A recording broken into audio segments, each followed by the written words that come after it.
All right, what's up, everybody? Welcome to Conservation News Network. Today, we're going to be checking out some videos from Kruger latest sightings. So, without further ado, let's get into this. Alrighty, so the first video that we've got on today is careless impalas busy drinking, let wild dogs walk right up to them. So,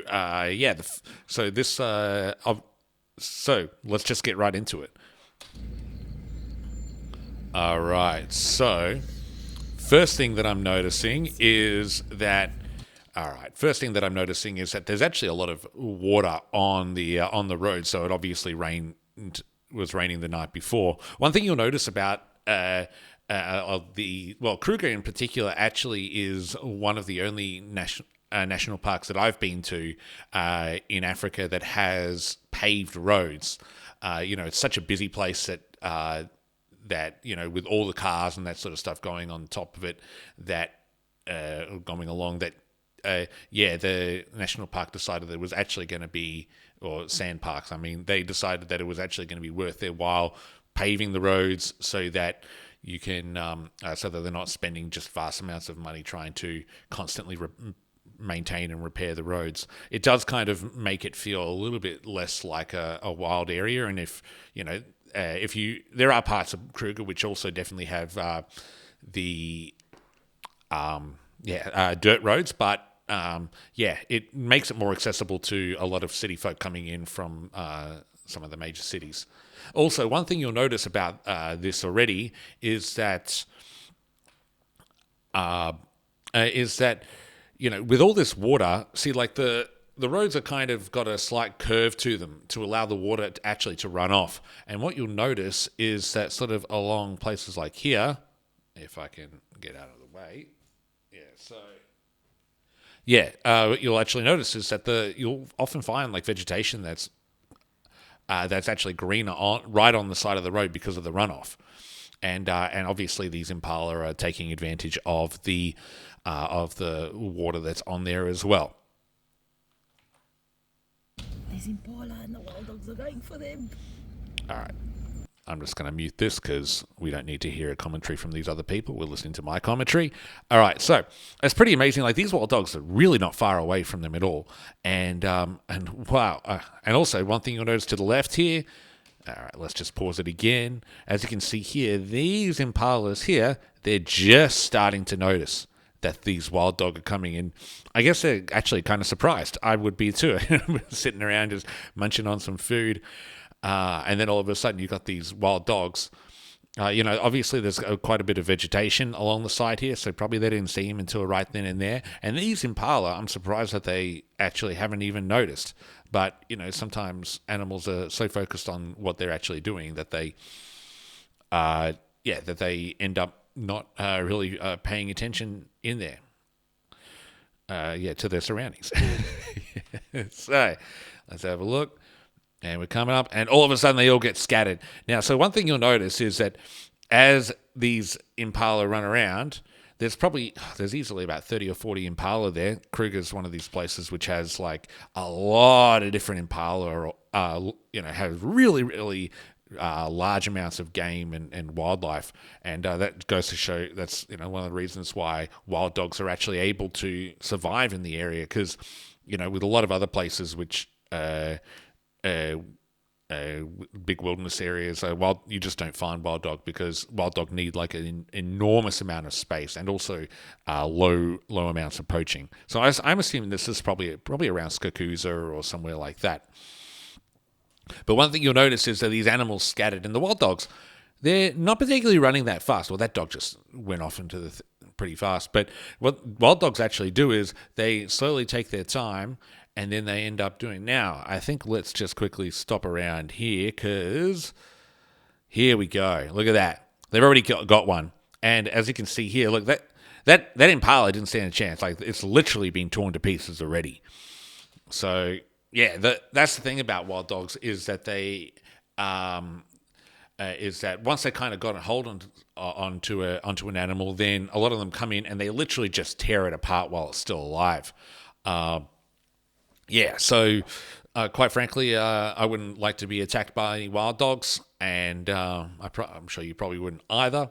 So part of the thing is, and I'm probably guessing that by the time these animals actually get hit by the wild dog, they're already in shock. So it's unlikely that the impala felt that much pain, but still, yeah, and they would have died pretty quickly as well.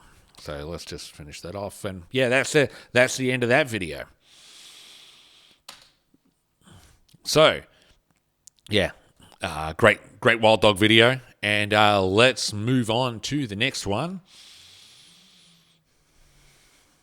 So the next one we got today is leopard pulls off perfect ambush on baboon, but they fight back. So, all right, first thing that I'm looking at this and I'm noticing is that it's right by a waterhole. So this is actually a pretty typical type of vegetation that you'll find around these waterholes, really, really thick stuff. And this is exactly the kind of vegetation that leopards love to be able to utilize because they're very easily be able to hide. And there's often, all animals need to drink. Well, almost all animals need to drink. And so that means that the leopards can essentially just sit and wait until the right kind of prey comes in. And so what we're about to see is we're going to see some baboons, which came down. Baboons need to drink quite frequently. Quite a big troop of baboons as well. There's a lot of young ones, some females, and boom, a leopard comes absolutely out of nowhere. Quite frankly, I reckon what would have happened was, and let's just go back a second. So my guess is let's just and pause it right here.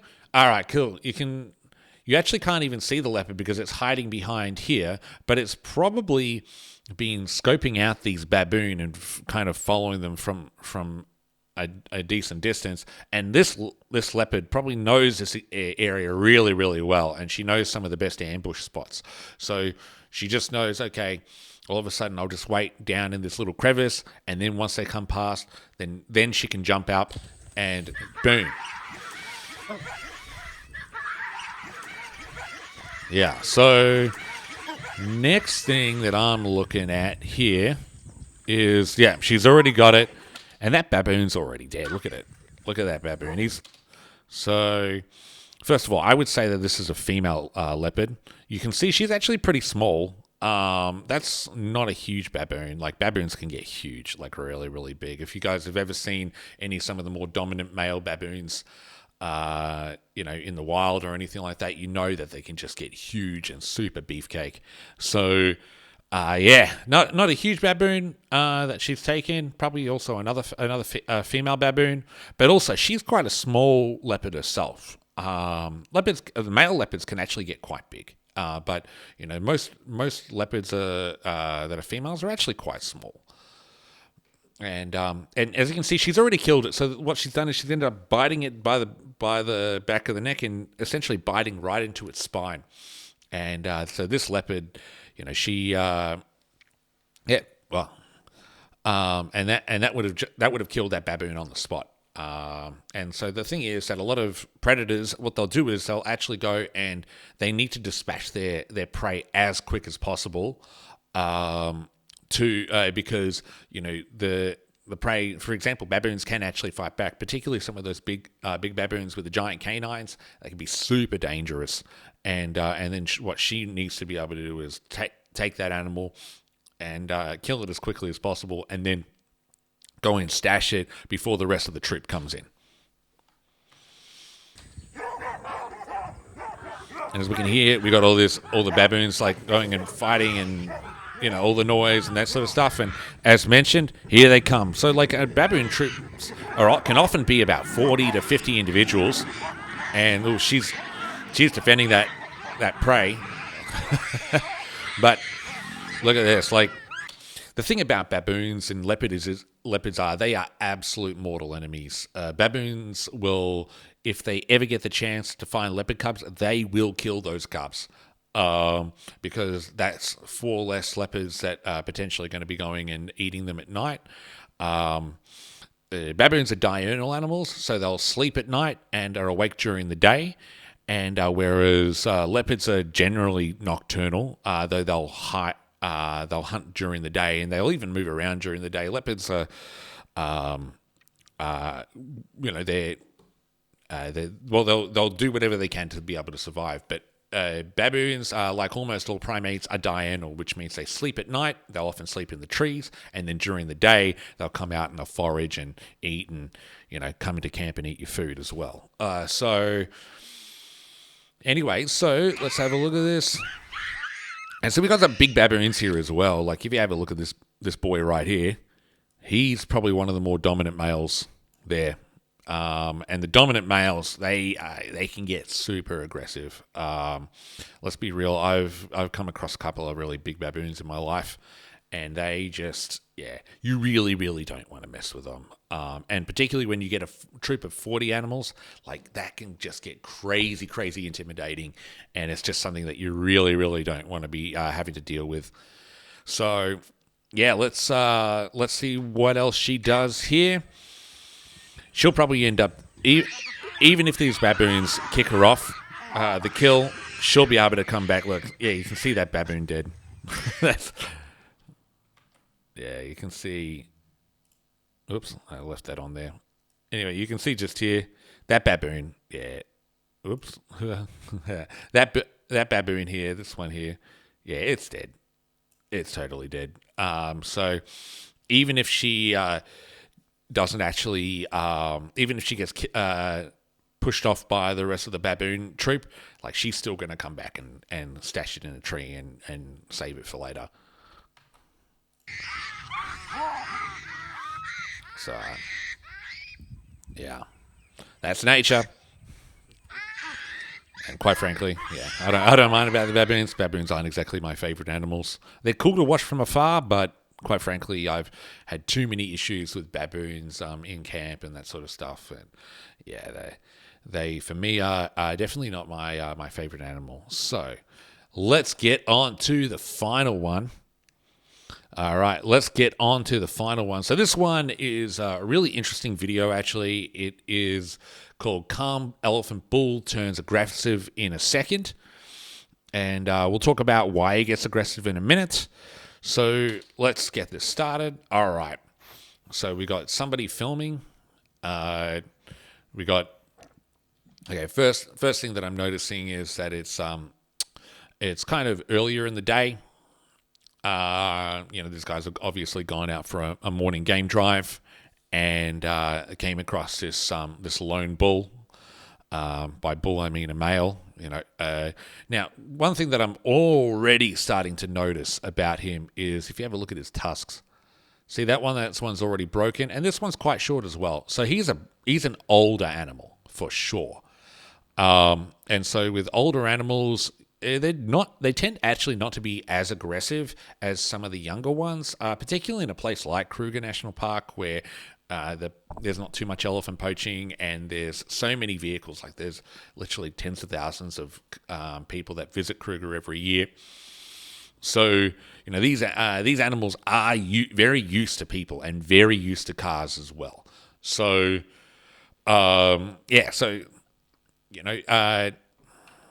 Anyway, let's continue. All right, so he's just moving along. So there's nothing that I can see at the moment that is showing any signs of aggression whatsoever. He's just. I've had this quite a number of times. You're just sitting at the side, you've seen the elephant in the middle of the road. Now this guy so far has done pretty well. He's got the car off. He's just chilling off to the side. He's letting the animal approach him. He's not going up and harassing it. And as you can see here, just here, you can see even closer that these tusks, that tusk has really been damaged. So likely that it's actually been damaged in a fight. And, one other thing is, it's probably sometime in the winter. I saw that the guy had he's wearing a beanie. So it's, cold. People don't realize that in Africa can get quite cold as well, especially in South Africa. Now, this is the point where I would start feeling very uncomfortable. Let's just watch it happen a sec. And then, boom, yeah. He's decided, no, I don't want you around anymore. And, yeah, now, hang on, let's just stop right here, because here's something that, quite frankly, the guide should have noticed. Is that this elephant, if anyone notices this, if anyone knows anything about elephant behavior and you see this, that means you are dealing with a bull that is in must. Now, must, spelled M-U-S-T-H, it is it's a heightened period of where bull elephants, they end up getting a very, very high amount of testosterone, and they exhibit a couple of things. So here you can see the weeping of it's like a liquid that comes out just behind the ear, and then also they have a number of other things. They can often be urinating quite a bit, and they are just incredibly aggressive when they are in must. If you ever see a bull elephant in must, you need to stay away. And quite frankly, the guide probably should have known that. Sometimes it is a bit difficult to see whether a bull's in must or not, but but if you know what you're looking for, then the telltale signs are there. And elephants, particularly in must, they actually have like a really distinct smell to them too. Like elephants sort of have this like earthy type smell to them, but like because the elephant, especially a must bull, like you can actually like smell the testosterone in them emanating from them. And and then also sometimes because they're dribbling urine all the time, they have this thing called, I call it green penis syndrome. Often where there's like a fungus because of all the liquid on their junk. They actually get this fungus that starts growing on there, and and you can actually smell that fungus as well if you're accustomed to it. It's not like I've been going up and sniffing elephant's junk, but you can smell it from far away. So let's continue. And wait a sec. Just erase that. So look at that. And these guys are pretty lucky. Like this guy, he just kind of pushed them out of the way and just like, look, bro, that elephant was just like, bro, you need to get out of my way. This is my thing, and I really don't appreciate you being here. He could have very easily flipped the car. I've seen cars get flipped before, and with in an open car like that with some tourists in the back, that could have gotten really, really dangerous. Not just the fact that you now don't have something that you can drive away with, but you could actually get I'd probably guess that these guys aren't wearing seatbelts. It's I'm not, no judgment here, because when I'm out driving around in the national parks and that sort of stuff in Zimbabwe, we never wore seatbelts.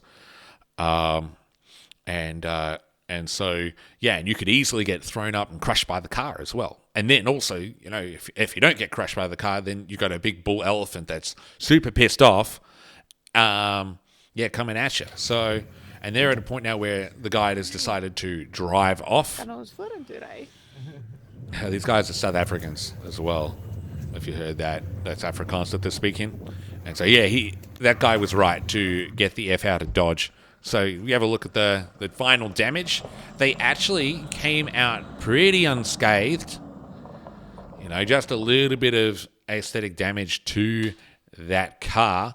It's lucky that it didn't pierce the radiator or anything like that, or like I said, or flip the car.